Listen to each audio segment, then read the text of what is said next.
Well, a pretty large amount of the behind-the-scenes drama involving Marvel Studios' Blade has been revealed, and now it sounds like the Oscar-winning lead, Mahershala Ali, is pretty much at the end of his rope and ready to make an exit. Let's take a couple minutes to talk about the most recent article from The Hollywood Reporter and what this means for the future of Blade. This project might be in serious trouble. Now, before we do that though, make sure you hit the like and subscribe button and ring the bell for all the updates. We do daily Marvel and DC videos. We want to be your place for all the superhero news, but we're going to bring it to you truthfully and transparently so you are in the know.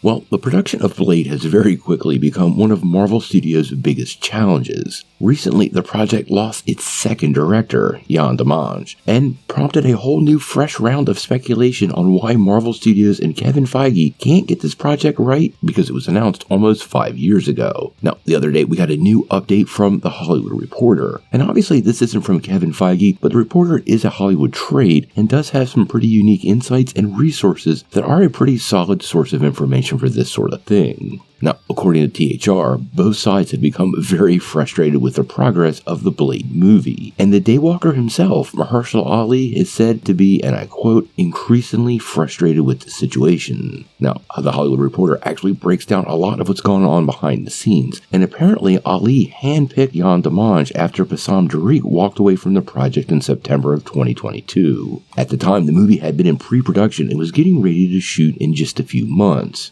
Marvel Studios decided that Tariq wasn't a good fit, and after presenting Ali with a list of possible directors, executives were surprised when the Oscar winner, quote, conducted his own search after having concerns that the list largely featured filmmakers who were untested at the big studio level. Now, this might be one of those things that has contributed to the problem, because it is rather odd for an actor to put this on the studio. The article said that Ali is said to have, and I quote, exercised an inordinate amount of influence over the project in a way few other actors have on Marvel Studios. If you remember correctly, he's actually the one that got the wheels turning on Blade after he personally reached out to Marvel Studios and supposedly, quote, envisioned Blade as his Black Panther. Now, Ali also turned to True Detective creator Nick Pizzolatto to pen the screenplay, but then the writer's strike happened and put more delays on the project. Now, at this point, several actors were let go from the project, and Michael Green took his first crack at Demange's script, and that has led to Eric Pearson, who worked on Fantastic Four, and the Thunderbolts getting involved. Now, all this is obviously very frustrating to anybody involved in the project, and when you put your heart and soul into something creative, you want it to work out. This is something that was clearly a problem in the previous Marvel era where they were basically creating too much content. The Hollywood Reporter more or less says the same thing.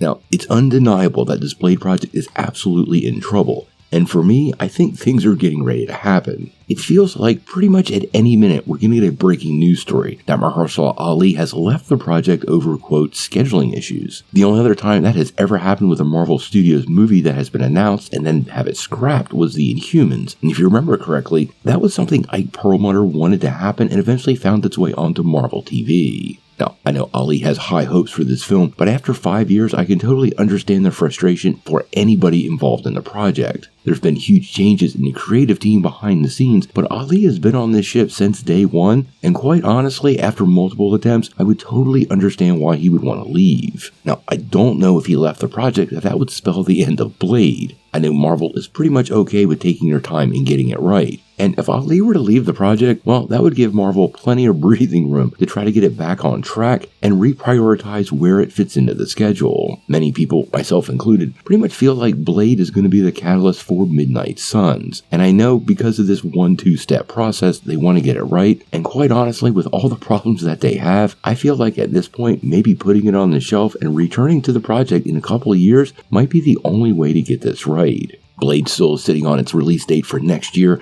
I don't actually think it's going to land on that date, but honestly, we don't know yet. Obviously, a lot happens behind the scenes. Yann Demange left months ago, and we're just finding out about it. So, as far as we can tell, the project could be back on course, and we just have no idea. But I guess we're going to have to wait for the production to kick off. What do you guys think? Do you feel like the Blade production is absolutely doomed? Or can Marvel Studios pull this one out and deliver a Blade movie worthy of its legacy? Tell me what you think in the comments below.